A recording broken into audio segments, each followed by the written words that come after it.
अस्सलाम वालेकुम मेरे प्यारे प्यारे प्यारे साथियों, और सबका बहुत बहुत शुक्रिया। आप लोग देखते रहते हो मेरे स्टोरीज़, मुझे अच्छा लगता है। बहुत कम व्यूज़ आते हैं लेकिन मुझे अच्छा लगता है, कोई बात नहीं है। अच्छा दोस्तों, आज की जो स्टोरी है वो स्टोरी नहीं बल्कि वो बहुत सारे छोटे छोटे छोटे छोटे वाक़यात जो आप लोग के साथ मैं शेयर करूँगी। सबसे पहला वाक़या बहुत जल्दी जल्दी, ठीक है, फिर आप लोग बोर हो जाते हो, टाइम वेस्ट होता है। तो सबसे जो पहला वाक़या है वो इस तरह था कि हमारी फैमिली में एक मतलब हमारे रिश्तेदार थे। तो उनका जो एक घर बना था नया नया, तो इसमें 2 पोर्शन थे। नीचे पोर्शन में इनके वालिदैन रहते थे, ऊपर पोर्शन में वो 2 भाई रहते थे, ठीक है। हाँ, अब वो 2 भाई रहते थे तो जो ऊपर पोर्शन में 2 कमरे थे उसमें एक कमरा उनके यूज़ में था, यानी वो दोनों भाई एक ही कमरे में सोते थे। और जो दूसरा कमरा था वो उसको एक टीवी वाला रूम बनाया था जिसमें लोग बैठ के टीवी देखते थे, सोफ़े वो पे रखे थे इस तरह। तो वो कहता है कि हम दोनों बैठे थे, हम लोग टीवी देख रहे थे, तो जो बड़ा वाला था उसको नींद आ गई, वो चला गया कमरे में। जो दूसरा कमरा था सोने के लिए उसमें चले गए। अभी मैं बैठा था तो चूँकि हम उस वक़्त हमारी एज इतनी नहीं थी, 14 16 इस तरह टीनेज जो होती है। तो मुझे थोड़ा मतलब चूँकि हम नए नए शिफ्ट होते और ये जगह बहुत वीरान वीरान सा था, ज़्यादा घर नहीं बने थे, ज़्यादा गुंजान नहीं था और घर हमारा बहुत बड़ा था। तो मैंने क्या किया कि मुझे थोड़ा खौफ सा फील हो रहा था, तो मैंने वो जो लॉक था वो लॉक किया, जो दरवाज़ा था उसको लॉक किया। तो अब मैं बैठा हूँ टीवी को देख रहा हूँ, तो मुझे ऐसा फील हो रहा है अब मैं टीवी में गुम हूँ। ड्रामा था लेकिन मुझे फ़ील हो रहा है कि जो लॉक है वो उसको बाहर तक की तरफ से कोई खोलने की कोशिश कर रहा है। वैसे ऐसे ही वाक़यात मेरी जो नज़र में आज जो मैं मतलब सुना रही हूँ, तो मुझे अचानक बहुत सारे और भी याद आए जो मैं शेयर कर चुकी हूँ एक दफ़ा। जैसे उस एक का नाम था लॉक कौन खोल रहा था। मेरी एक स्टोरी का नाम ये भी था, लेकिन ये वो स्टोरी नहीं है, ये अलग है, ठीक है। तो ये चीज़ बहुत होती है हॉरर्स में, हमेशा आप लोग नोट करें, ये लॉक वाला जो हॉरर होता है ये बहुत होता है। और एक बात और बताऊं हॉरर्स के मुतल्लिक दोस्तों, जैसे ही आपके साथ ऐसे मोमेंट होने वाले होते हैं तो उस वक्त आपको बिल्कुल महसूस नहीं होता। ये एक नेचुरल की तरफ से, एक कुदरत की तरफ से, एक मैं कहती हूँ बहुत अच्छा वो है। अगर अचानक हमें फ़ील होगा तो हम नहीं रह पाएंगे, मतलब हम लोग तो मर जाएंगे डर से। तो ये थोड़ी चंद सेकंड के फासले पर हमें फ़ील हो जाता है कि भाई कुछ हो रहा था। तो वो कहता है कि जो लोग था वो मुसलसल कोई बाहर की तरफ से खोलने की कोशिश कर रहा था, लेकिन मैं टीवी में इतना गुम था कि मेरे दिमाग का आधा हिस्सा सिर्फ इस चीज़ को फील कर, जबकि आधा टीवी में बिल्कुल मैं गुम हुआ था। अचानक मेरा पूरा दिमाग जब ज़्यादा ये चीज़ ज़्यादा होने लगी ना, तो अचानक मैंने लॉक की तरफ देखा। तो मैं उठा, मैंने बाकायदा दरवाज़ा खोला, बिकॉज़ मैं सोच रहा था शायद मॉम है मेरी या मेरा भाई दोबारा आ रहा है। तो मैंने देखा तो कोई नहीं था। तो मैं कमरे में आई, मैंने देखा मेरा भाई सो रहा था। और मैंने नीचे सीढ़ियों पे थोड़ा सा, मतलब पूरा तो नहीं गया लेकिन इस तरह झांका, तो नीचे भी सारे लाइट्स ऑफ थे, यानी मेरे जो पेरेंट्स थे वो सब सो गए थे। और मेरी छोटी बहन भी मेरी अम्मी अब्बू के साथ सोती थी, तो कोई नहीं था। तो खैर मैं फिर आ गया, मैंने फिर दरवाज़ा लॉक किया और बैठ गया।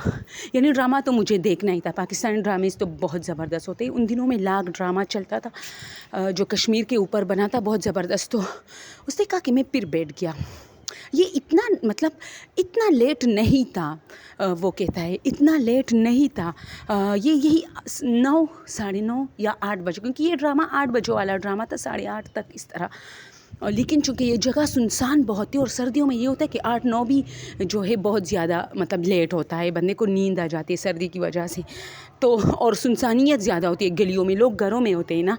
तो उसने कहा कि मैं फिर बैठ गया। अब मैं फिर टीवी को देख रहा हूँ, हंस रहा हूँ उसको, मतलब अचानक फिर कड़प कड़प मैंने डायरेक्ट देखा।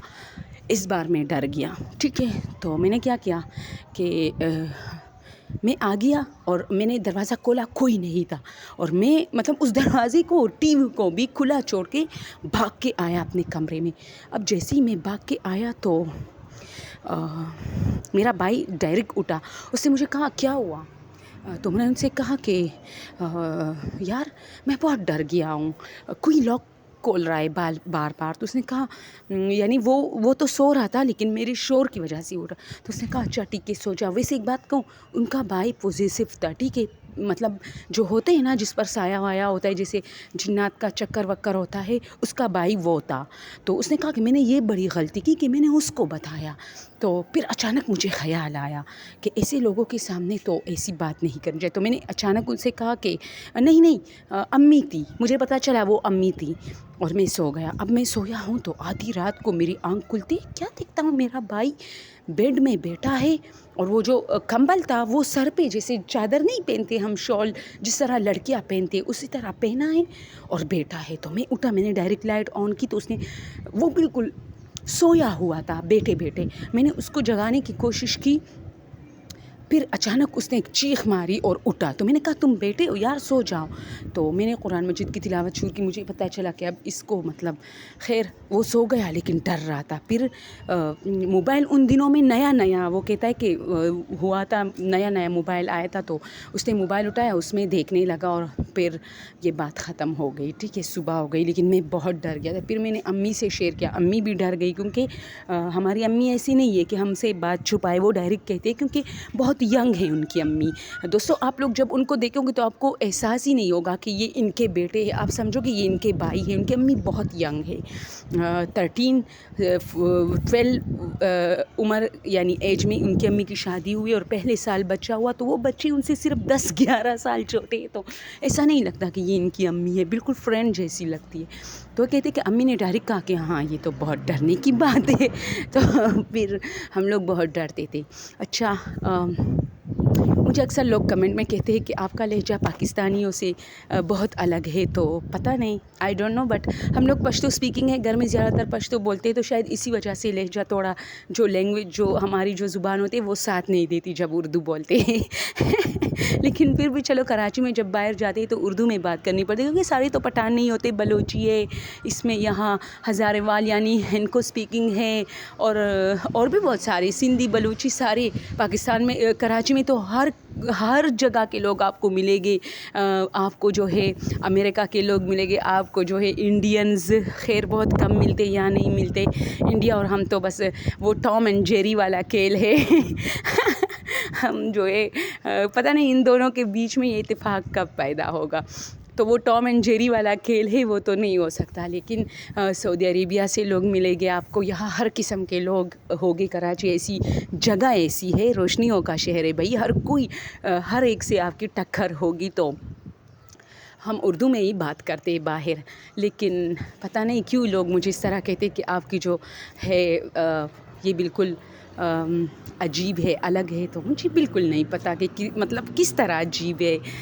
خیر اب دوسری سٹوری دوسرے میں بتاؤں گی کیونکہ یہ لمبی ہو رہی ہے. ٹھیک ہے، 4-5 سٹوریز ہے آج میرے پاس، لیکن الگ الگ بتاؤں گی. اوکے، اور اپنا ڈھیر سارا خیال رکھیں اور ہماری ملک کے لیے بہت ساری دعائیں کیجیے. کیونکہ دوستو ایک بات کہوں، دشمنی اور ہر چیز اپنی جگہ، لیکن جو عوام ہوتی ہے نا وہ بہت معصوم ہوتی ہے، اور ہم بہت معصوم ہیں.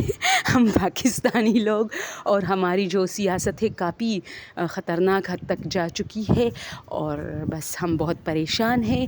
اور ہمارے ہاں مہنگائی بہت بہت بہت ہوئی ہے، اور اس سے پہلے پیشن گوئی ہوئی تھی کہ غریب تو برباد ہو کے ہی رہے گا پاکستان میں کیونکہ مہنگائی ہے.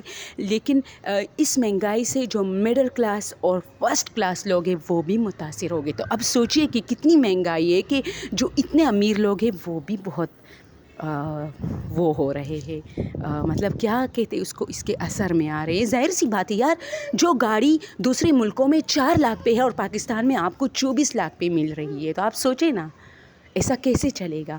تو یہاں امیر جو ہے ایک گاڑی خریدے گا جس کی قیمت 24 لاکھ ہے، دوسرے ملکوں میں وہ غریب کے پاس ہوگا جس کی قیمت 4 لاکھ ہے. تو ڈفرینس تو ہو گئی، یعنی امیر بھی خراب ہوتا جا رہا ہے نا. Okay, thank you so much.